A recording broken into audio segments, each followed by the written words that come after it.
Kansas City. This is Michael, and we're here today with Musudeen Harrell. Can you tell us a little bit about yourself and the store that you're representing? Sure, yes. My name is Musudeen Harrell, and I'm with Blessed Health and Home Care. We are an in-home care agency and a home health agency in the greater Kansas City area here. And we also have a 24-hour care facilities, 10 beds, very small mini homes that we call it.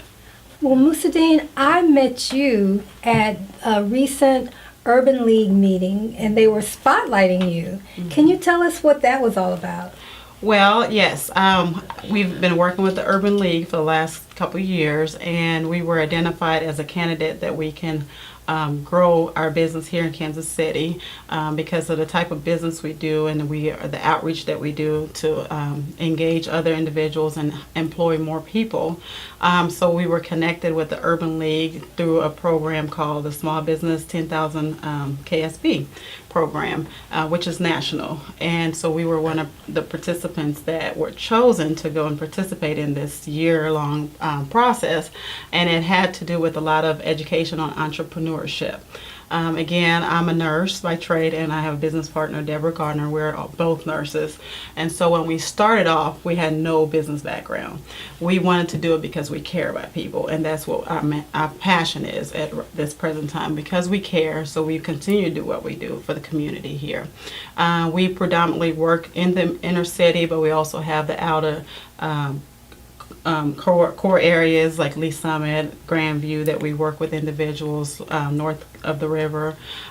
So we have quite a bit of places that we touch people's lives, and so we're thankful we're able to do what we do. We help individuals stay in their homes a little longer versus going into a nursing home setting. So by providing in-home care services, they're able to continue to live at home as long as they can do a little bit for themselves. And so that's the joy we get out of it. Well, it sounds like you do a lot for other people, but in this particular instance, you were being awarded yourself personally for your business. Yeah. And not only was it an award presented by the Urban League, but this was also Goldman Sachs sponsored. Yes. Can you tell us a little bit more about that program? Because this was a full year where you were sponsored and you traveled. And can you give us a little bit more about the details of that fellowship program? Okay. Yes, definitely. The Goldman Sachs program, again, is to try to get at least 10,000 businesses throughout the United States connected in terms of getting the information for entrepreneurship. So again, it was a long year program. We were connected with business mentors. We had to do online classes and then speak to our mentor every week and give an update. We had goals that we had to set, and then... And what were some of your goals like? Some of the goals, we had to look at our financials every so often, not monthly, but weekly. Oh. And so we had to, tell our mentor, we've been looking at the financials, and we had to learn how to read the financials in that terms. But again, just knowing to work on the business and not in the business, and that's one of their focus.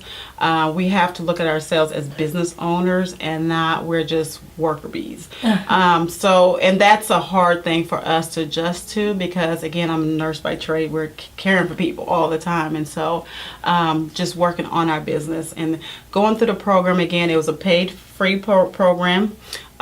We got to go to Babson College in Massachusetts, and we had to go there twice for a whole week-long session, so it was really intense. The whole program was a day long. How many people were there when you would go there? 150 candidates was chosen to go, but they have over 1,000 people apply every year. And so this is a program if anyone wants to do it. There is a criteria to meet in terms of the business aspect. You have to make so much to enter into the program. You have to be in business for 2 years at least. Okay. And so it's an opportunity to, dive in and learn this information, because again, we're not business majors. So for someone who would want to apply for this program, they would need to be more than a startup, but have some established business, so that they could see what they could do to improve that business. Definitely. Well, now that you and your partner have been through it, what do you think were the benefits that your business gained in particular? Okay.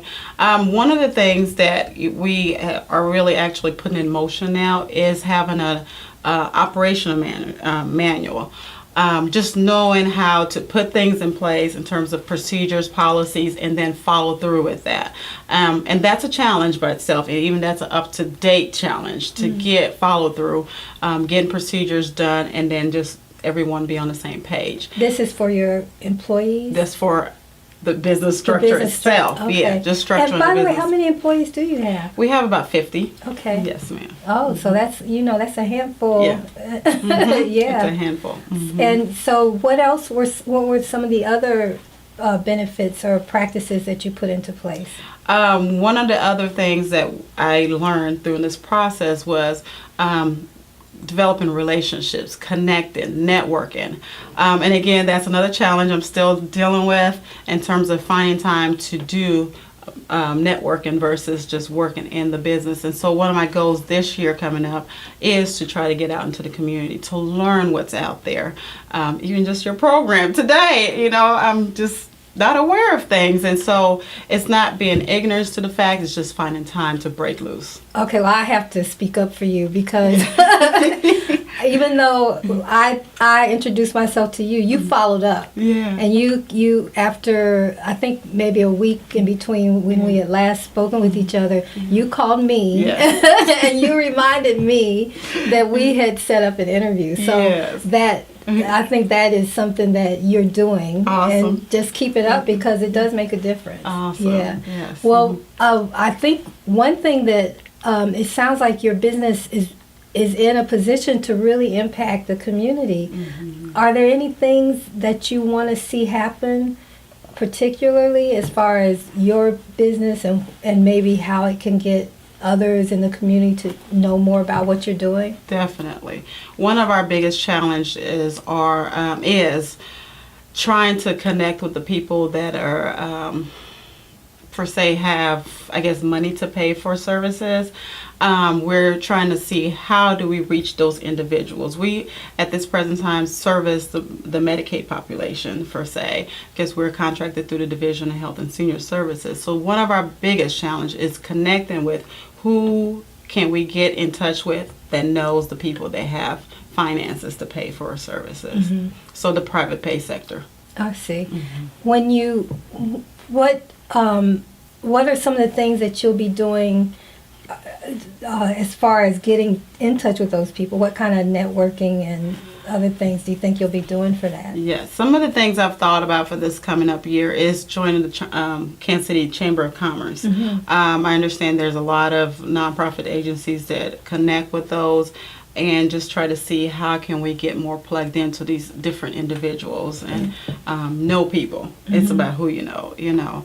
And so that's one of the biggest things I want to push for this year coming up. That sounds great. I do want to backtrack a little bit. How did you get here? You started out in nursing? I am a nurse by trade. I've been a nurse for 18 years. I've started in nursing. We've worked the hospital, acute care settings, ERs, and things like that. But it was a vision God put on my heart to do in-home care. It just came out of nowhere. I was sitting in church. It says, do in-home care. So, what does that mean? So, literally got into it 2 feet, dived in, and then my motto is just do it. Nike sign. So anything I do now, don't talk about it, just do it. And that's what I've been doing all these years. And so we started in my home, and then eventually we grew fast. In a month or two, we had to get a little office space. And so we grew from that office space. But one of the reasons why we opened up our second business was because we saw a lot of our in-home patients, they in the home, eventually they couldn't stay there, and they had to go to a nursing home and eventually died. So that was a passion of us. We said, well, we have to do something about this. So we thought of the mini homes, so our goal is to have a lot of little mini homes throughout the Kansas City area. So our first one is 10 beds, like I said, but maybe next time will be a little smaller. And so it'll be more of a one-on-one contact versus 30 to 1 patient in the nursing home. So you want that more intimate care. I Yes. see. Mhm. Is that a novel idea, having the mini homes versus It the is. nursing home? Yes, it is, especially in Kansas. They are really big on, they call them Home Plus, and that's the term in Kansas. Now in Missouri, it's not so much of that going on because, again, a lot of times people are looking for the bigger profit.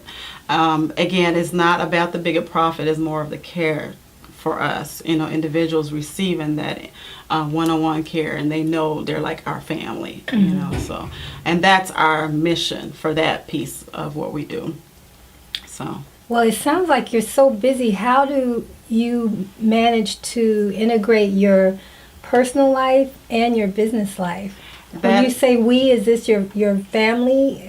Was your family involved with this? Actually, my husband's a big support. He's always there. He gives me advice, and so he's very wise, I say. And so I listen, especially when dealing with people, and that's been a challenge because you have to learn everyone's personality and form a little bit to that personality. And so, but as far as my business life and home life, and that's another thing that we learned at the program with Babson, is we have to know when you have to have a work-life balance. And at that time, and still I'm working at that very, very hard, there's no homework balance because I'm always working. And so since then I've worked a lot on putting home where home is and business where business is, and some days I do still cross over because it's just a challenge for me. And so that's a thing I'm working with. It's a me piece there. But that's definitely difficult because I do have 3 children and I'm almost in school right now, and so now I have to manage my time very wisely. I know I hear about some entrepreneurs there going away from being a workaholic, and they're making sure that they turn off their phones after 7, and do certain things to keep those boundaries in place. And like you say, it's not always easy. Even here, I find myself, okay,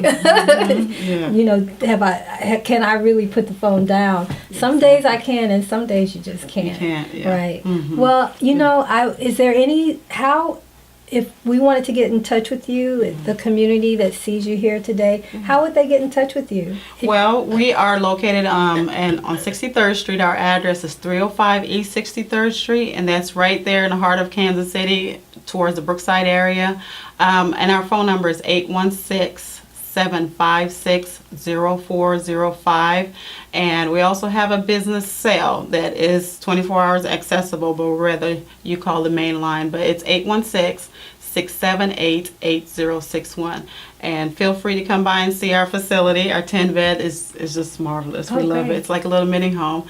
And so that is one of our things we're proud of. Do you guys have a website, or do you need one right now? We do have a website. Again, that's blesshealthkc.com. It's our website. Okay. Yes. Well, you've heard it here today from Musudeen Harrell, Kansas City. You always need to tune in to find out what's happening in Kansas City here on What's Up KC. You can also tune in to CascadeSports.tv. And this is Michael. And make sure you clean up your own house first before you get out and try to do anything else. Thanks for joining us.